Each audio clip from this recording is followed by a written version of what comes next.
Okay, let's start with a tough one.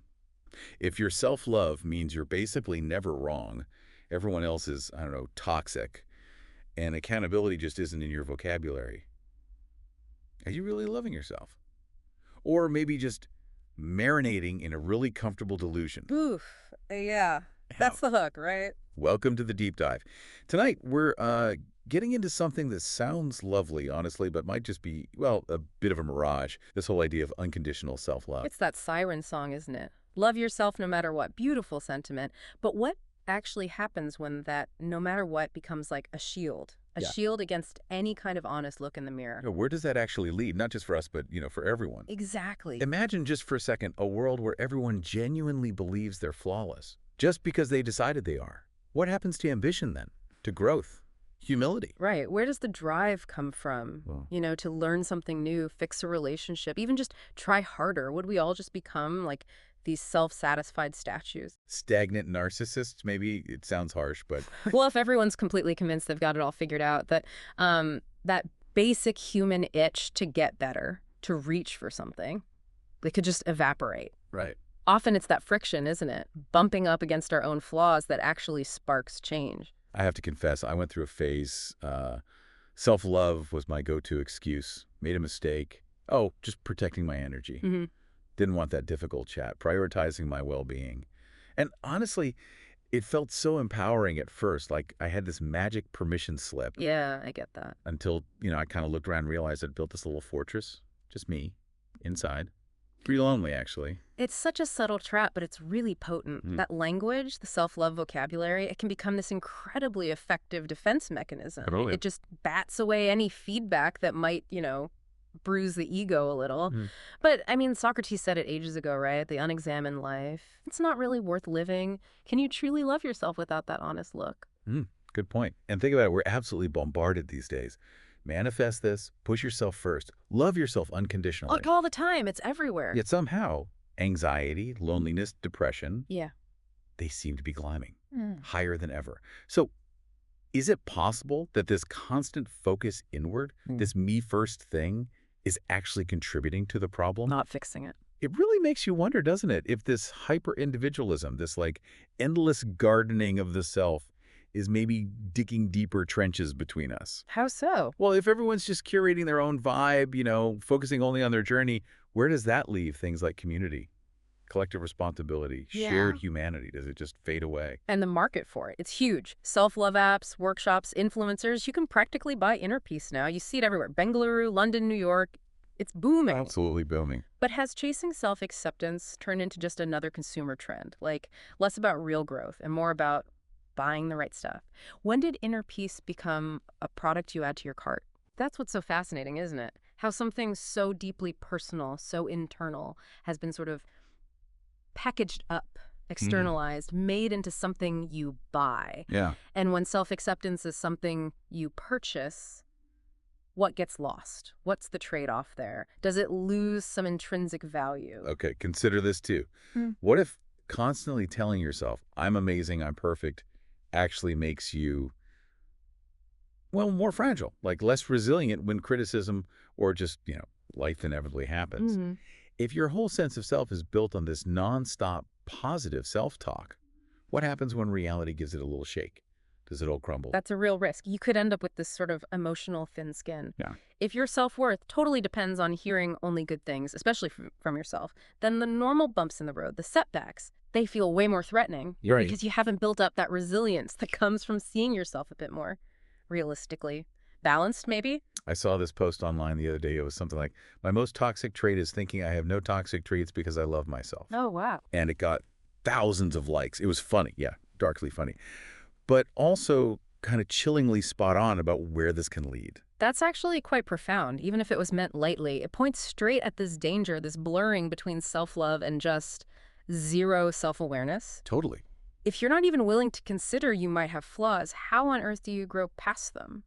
So this whole self-love journey thing, Mm-hmm.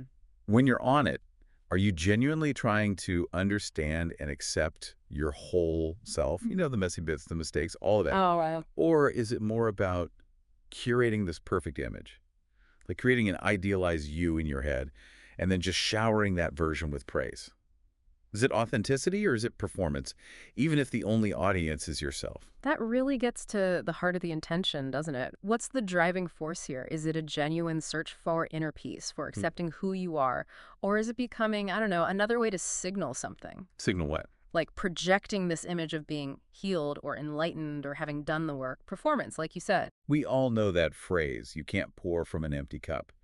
And it's true, absolutely. Of course. But what if the current self-love obsession makes us spend all our time polishing our own cup, admiring it, refilling it constantly, while totally ignoring that the world around us might be, you know, thirsty? If you look at it ethically, that intense focus only on yourself can, maybe unintentionally, lead to less empathy, less engagement with what other people need. It's such a tricky balance, isn't it? Self-care versus, well, caring about others. It reminds me a bit of the 70s, the me decade. Remember that? Vaguely, yeah. Lots of self-exploration, individualism. Exactly. And critics back then were worried. They talked about rising narcissism, the decline in community involvement. Are we just seeing a reboot of that, like digitally amplified with better branding and nicer Instagram filters? It's interesting how these cultural trends seem to cycle, isn't it? Society swings between intense focus on the individual and then back towards the collective. So the question is, Are we learning anything from those past criticisms from the me-decade? Or are we just kind of doomed to repeat it, just with, smartphones and hashtags? okay, take a moment, you listening right now. Huh. When was the last time you really looked at a flaw in yourself? Not to beat yourself up, but with genuine curiosity, like wanting to understand it, maybe even change it. Hmm. Or does that little voice of self-love immediately jump in and say, oh no, that's just part of your beautiful, authentic self? That hits on such a vital distinction, acceptance versus complacency.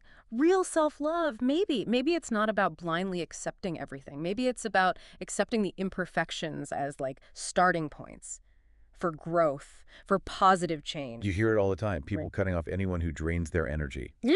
or anyone who doesn't serve their growth. Or boundary language. And like boundaries are crucial. We all need them. But when does setting a boundary become just a convenient excuse? Yeah. A way to dodge tricky relationships or feedback you don't like, or just people who aren't, currently making you feel amazing? It's really important to examine the motivation behind setting those boundaries. Is it genuinely about protecting your mental health? Or is it sometimes maybe just intolerance, an unwillingness to deal with people who are different or situations that are complex? Let's push it further. If unconditional self-love means embracing everything, even your most self-destructive habits, with zero desire to change, is that really love? Or is it more like, I don't know, carefully nurturing a parasite because you've decided it's part of you? That forces us to confront a potential dark side of unconditional. Does it really mean accepting behaviors that hurt you or hurt others? True self-compassion probably includes recognizing harmful patterns and actually actively working to change them. Think about the workplace. This rise of main character syndrome, you hear about it a lot, Oh, yeah. often kind of fueled by this self-love talk. Everyone sees themselves as the star of the show. Their needs come first. How does a team even function like that when it's just a bunch of solo acts? From a group dynamics perspective, it's pretty clear. If everyone's hyper-focused on their own needs, their own perceived importance, it just completely undermines collaboration. Compromise goes out the window. Shared goals become impossible. So if your self-love looks like this, you can't take feedback, you never admit you're wrong, you find it impossible to say sorry properly. Is that strength? Really? Really. Or is it weakness? Exactly. Yeah. Is it maybe a sign of an ego that's actually incredibly fragile? So fragile it can't handle even the slightest bump from reality. There's a key difference, isn't there, between genuine self-esteem, which is often kind of quiet, resilient, and this more brittle ego that needs constant praise, constant defense. Look, I absolutely believe in self-compassion. It's vital. Me too. But I also see how easily the language gets twisted. Therapy speaks self-love phrases. They could be weaponized to justify plain old selfishness, to label anyone who disagrees as toxic, to just build these echo chambers. That's the risk with any powerful idea, right? It can be misunderstood, it can be misused, even if people start with good intentions. I have a friend, a therapist, who calls it affirmational bypassing. Interesting term. What does it mean? It's basically using positive self-talk, those self-love mantras, Right. to sort of skate over the deeper stuff, the painful issues you don't want to face. Go ahead. Like putting a really cheerful sticker over a gaping wound. Yeah. Looks better on the surface, maybe, but the actual injury underneath isn't getting treated. That's a great analogy. It highlights the difference between just acknowledging your worth, which is good, and actually processing the hard emotions, the difficult experiences. Sometimes those affirmations just become a way to avoid feeling things. Okay, here's an uncomfortable truth. Sometimes you are the problem. Right. Sometimes your behavior is actually harmful or unhelpful. And those a Yeah. profoundly loving thing you can do for yourself and for others is to see that, acknowledge it, and then commit to the messy hard work of changing. That feels like the real core of it. Genuine self-love involving radical responsibility, owning your stuff, and embracing that ongoing journey of trying to be better, even when it's uncomfortable, even when it challenges how you see yourself. And the aesthetic, the bath bombs, the crystals, the perfect journal Oh, photos, the aesthetic, yeah. it all feels so packaged, Yeah. so ready for the gram. Yeah. Has this potentially deep internal journey just been flattened, reduced to another lifestyle trend you can buy into? It is thought-provoking how these profound personal quests get turned into like a set of things you do, things you buy, rituals, and maybe that distracts from the deeper internal shifts that are actually needed for real change. Be really honest with yourself for a second. When you post that inspiring self-love quote, Mm-hmm. are you truly feeling it deep down, embodying it? Well, Or is there maybe, just maybe, a little part of you looking for that external validation, that little digital thumbs up to make the message feel more real to you? It forces you to question the authenticity, doesn't it, of how we present ourselves online. What are the real motivations behind those declarations of self-love? Have you heard of the Dunning-Kruger effect? Remind me. It's basically that the less competent people are at something, the more likely they are to overestimate their own ability. Ah, right. Confident incompetence. Exactly. So could this constant push for unwavering self-love, by actively discouraging critical self-assessment, could it actually be creating like a generation of blissfully unaware but incredibly confident people? Well, if you think about metacognition, our ability to think about our own thinking, then yeah, a lack of critical self-reflection definitely gets in the way of learning Yeah. and growth. Okay, let's live it. Imagine dating someone who's like peak self-love, extreme version. They're always right. Their needs always come first.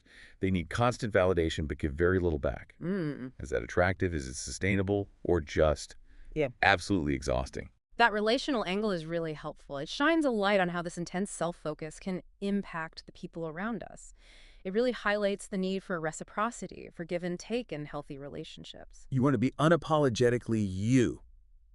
Okay, fine. But But what if unapologetically you is sometimes inconsiderate or lazy or just plain unkind? Should that version get a free pass? Be celebrated. or does real self-love also include the humility to say, oops, my bad, to apologize, to try and make things right, to actually strive to be a better human being? It strikes me how different this is from a lot of ancient wisdom. Think about Stoicism or Buddhism. They often emphasize self-awareness, sure, but also things like transcending the ego, accepting impermanence, serving others. Right, the focus was often outward or on dissolving the self in a way. Whereas a lot of modern self-love seems to do the opposite. It reinforces the ego. It puts the self right at the center of the universe. Have we maybe forgotten some crucial older wisdom in all this? That historical comparison really does show a potential split in how we approach well-being. Those older traditions often balanced the self with the collective, or even prioritized the collective. Today's movement feels much more centered on the individual I. So here's a thought. Maybe this whole self-love wave isn't actually that new. Maybe it's not some novel delusion. What do you mean? Maybe it's just a rebranding, a very trendy, wellness-coded rebranding of very old human tendencies, towards self-deception, towards a little bit of narcissism, just dressed up in prettier language now. That's a provocative idea. It suggests it's less about a new psychological phenomenon and more about the enduring parts of human nature, that maybe we're always tempted to build ourselves up to avoid the uncomfortable truths. This is just the 21st century version. And what if your whole healing journey, the one fueled by all the pop psychology affirmations, what if it's actually a very sophisticated detour? A detour from what? From the real work, Yeah. the messy stuff. Like confronting your own shadows, as Jung might say, taking genuine responsibility, engaging with the complexities of relationships, of society, not just focusing on feeling good about yourself. So the self-love narrative could potentially become this elaborate avoidance strategy. It feels like progress, it feels like work, but maybe it's shielding you from the deeper, harder challenges, both internally and in terms of your place in the world. You might still be listening and thinking, hey, you're just attacking the idea of loving yourself. Mm. But that's not it. Not really. It's more nuanced than that. It's a challenge to examine the delusion that can so easily wear the mask of self-love. Can you honestly tell the difference in your own life between genuine self-acceptance and maybe a comforting illusion? That moment of quiet, honest reflection is so important. Telling the difference requires real honesty, a willingness to look past the narratives that just make us feel good. Because here's the thing. True self-love, it doesn't need a constant cheerleading squad. It can sit comfortably in the silence of genuine self-awareness. But delusional self-love, that often needs constant applause, constant validation, just to convince itself that it's real. That contrast is powerful. The difference between knowing your worth internally versus needing everyone else to tell you you're worthy. So let me ask that first question again. If your version of self-love makes you basically immune to constructive feedback, allergic to accountability, who are you actually loving? Right. Is it your real, messy, growing self? Or is it this carefully built fantasy self? One that maybe shatters the moment it touches reality? If any of this has made you pause, maybe rethink some of your own hashtag self-love posts or affirmations. Honestly, that's probably a good sign. It means you're thinking critically. Maybe share this deep dive with someone you know, someone whose feed looks like a perfect, flawless shrine to themselves. They might need this dose of reality more than they need another affirmation filter. Encouraging that kind of critical thinking, that dialogue, could be a really valuable counterbalance to the often unquestioning way self-love is talked about. What if the ultimate act of self-love isn't just another affirmation? What if it's a really brutally honest self-inventory? Moving beyond just, I am enough. Yeah. Moving to, okay, where can I genuinely become better? For me, yes, but also for the people around me, for the world. That completely reframes it, doesn't it? From self-love as a destination, a state you achieve, to self-love as this ongoing, dynamic process, constantly evaluating, constantly growing. And which is actually kinder, to gently offer someone a difficult truth about themselves, or to just keep feeding their delusions with empty praise. You're perfect just as you are, even when maybe they're not. It's a tough ethical dilemma, isn't it? What does real support look like? Is relentless positivity always helpful, or can it sometimes be harmful? This whole movement sometimes feels like, I don't know, a giant everyone gets a trophy game. Yeah, I see that. Life isn't like that, is it? Mhm. Reality has standards. Actions have consequences. It doesn't just hand out awards because you decided you love yourself today. That analogy really hits home. It highlights that potential gap between feeling good internally and, well, the actual demands and challenges of the world we live in. Imagine trying to build a house, a strong house, but your foundation is just the belief, I am a perfect builder right now, just as I am. It's not going to stand for long. Exactly. It's doomed.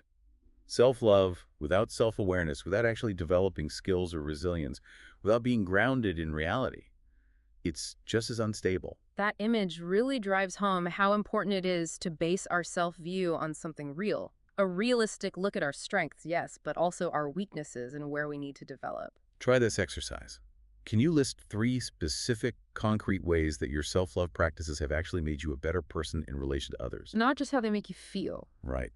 How have they made you more responsible, more compassionate, better friend, partner, colleague, citizen? That's a really practical yardstick, isn't it? Measuring the impact relationally, how does it show up in how you treat people? Or, flip side, have you become so focused on being in tune with your own needs, so protective of your energy, that you've accidentally built yourself an emotional island? Isolated yourself. Yeah, maybe unable to really engage in that messy, sometimes difficult, but totally essential give and take that real human connection requires. It points to that risk again that too much inward focus can actually lead to loneliness, an inability to really participate in the reciprocal nature of relationships. There's that story about a Zen master. Someone asked him about self-love. What did he say? Apparently his response was just, first understand what self is, then understand what love is, then come back and ask me. Wow. Deep. Right. Maybe we're jumping the gun a bit with this whole self-love trend. Maybe we need to understand the ingredients before we bake the cake. That insight suggests that maybe a deeper philosophical grounding, really understanding self and love, is needed before you can practice self-love in a healthy way. And what's the societal cost? If everyone is primarily focused on their own healing journey, their own self-love quest, what happens to collective responsibility, to civic action, to looking after our communities? especially thinking about places like India with strong community traditions. Right. Who tackles the big problems if we're all just tending our own inner gardens? It raises huge ethical questions about balancing individual well-being with our duties to the wider world. And please don't buy the idea that self-love makes you bulletproof, that it makes you immune to pain. Life just isn't like that. Exactly. Life has joy, it has sorrow. Real self-love isn't about building a shield to avoid discomfort. It's about building the inner strength, the resilience to navigate it all, with grace, with compassion, and importantly, without kidding yourself. That distinction is critical, avoidance versus resilience. True self-love helps you face the challenges, not run away behind a wall of forced positivity. And you don't need to be like a full-blown clinical narcissist for this to go wrong. No, it can be much subtler. Totally. An unbalanced approach to self-love can just subtly breed entitlement. It can chip away at empathy. You can shift your focus from what can I contribute to what do I deserve? Constantly. And that subtle shift, that move towards entitlement, Mhm. it can really negatively impact your relationships, your place in the world, everything. Take a really hard look at the self-love gurus you follow. What are they actually selling you? Hmm. How much of their message is truly about empowering you? And how much is maybe about creating a dependency, an audience that needs their next affirmation hit just to feel okay? That's a call for critical consumption, isn't it? Yeah. Examining the sources of our guidance and questioning their motives. I chased it for a while. The radical self-acceptance thing, Yeah. the affirmations, the strict boundaries. How did that work out? Honestly, fleeting moments of feeling good, comfort, yeah.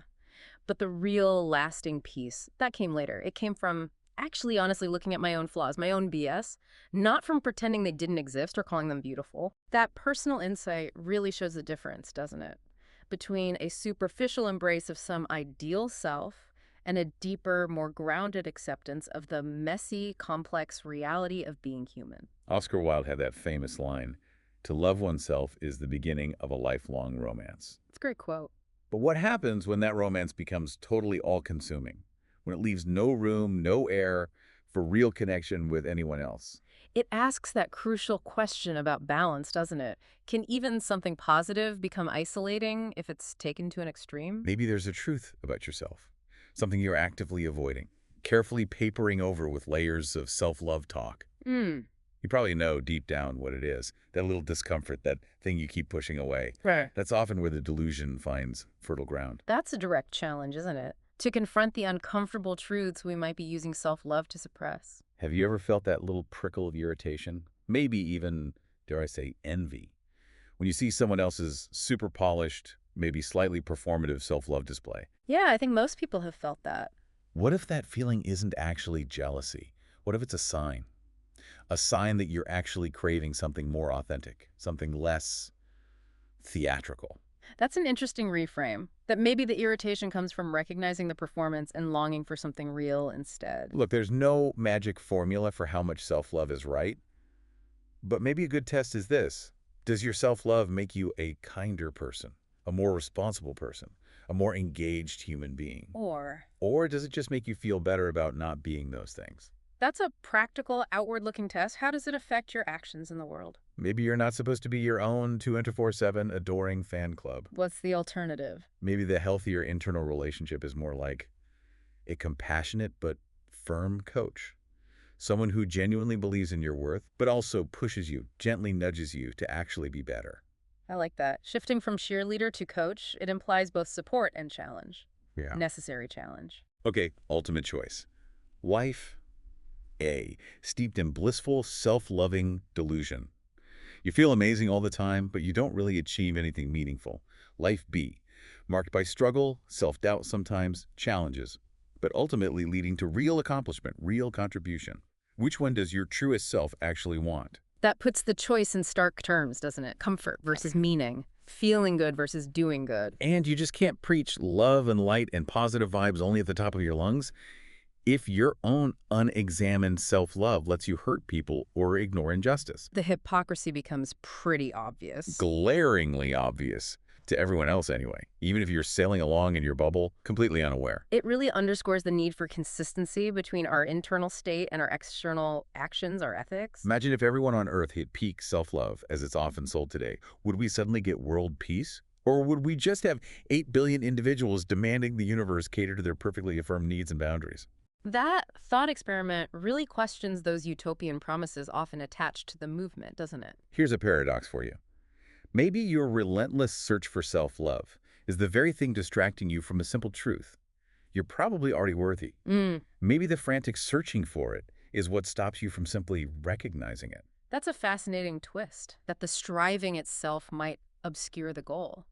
That maybe acceptance is already here if we stop chasing some future ideal. So when we look back at this time, this era of intense focus on self-love, what will we see? A period of real healing, growth, Mhm. or will it look like a kind of sophisticated detour into narcissism? A time we were all so busy gazing inward that we missed the bigger picture, their urgent problems right in front of us. It definitely encourages taking that longer view, thinking about the legacy of this cultural moment. And maybe, just maybe, true self-love isn't found by looking more intensely at yourself.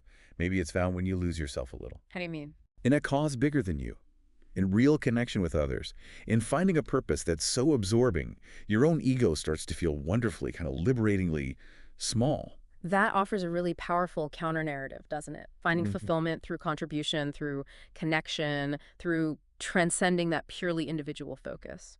I've done the chasing, the affirmations, the main character energy, all of it. And Fleeting comfort, yes. well, Moments of feeling okay. But the peace that lasts, that came from looking squarely at my own stuff, my own shortcomings, Mm. not from pretending I was already perfect. that personal experience really drives home the point about honest self-assessment, doesn't it? And the willingness to face imperfection as the path to genuine peace. Look, at the end of the day, we're all just trying to feel okay, right? Yeah. In our own skin, Yeah. in a world that can feel harsh. Absolutely. It's a universal human need. And the self-love movement definitely taps into that deep need. The big question is, does its current form truly satisfy that need? Or does it just offer a temporary fix, a comforting illusion that might even be misleading in the long run? That's the core tension, isn't it? Recognizing the valid need, but critically examining the proposed solution. Remember how we started, asking if self-love could be making us delusional. Yeah. Delusion is basically clinging to a false belief, even when the evidence points elsewhere, and the real evidence of a life well lived. It isn't just how good we feel about ourselves, it's the good we actually do. For ourselves, yes, but also for the world. That brings it all back beautifully. Defining delusion and offering that practical, action-based way to measure what's real, how does it translate into doing good? So don't just blindly love yourself. Challenge yourself. Know yourself truly, deeply, honestly. Grow yourself. The love that comes out of that whole messy, rigorous process. It doesn't need a hashtag, it's just real. That's a really powerful and insightful call to action, shifting from just passive affirmation to actively engaging with our own potential, our own growth. If this whole deep dive made you feel even a little bit uncomfortable about your own self-love story, that's probably a good thing. That discomfort, it's an invitation. Look closer, maybe listen again, and ask yourself the really hard questions this time. Embracing that discomfort is often the first step towards real self-reflection, isn't it? Towards meaningful change. And if this resonated, maybe share it. Share it with someone you know who seems to be drowning in those self-love platitudes, but maybe still feels lost, Yeah. adrift. This might be the little jolt of critical thinking they didn't even know they needed. Yeah, encouraging that kind of conversation, that deeper thinking, can help us all navigate this complex topic in a more balanced, more helpful way. This has been The Deep Dive. We're not here to tell you not to love yourself. Far from it. We're just urging you to make sure the self you're pouring all that love into is the real deal. Responsible, growing, connected, Mhm. not just a beautifully filtered delusion.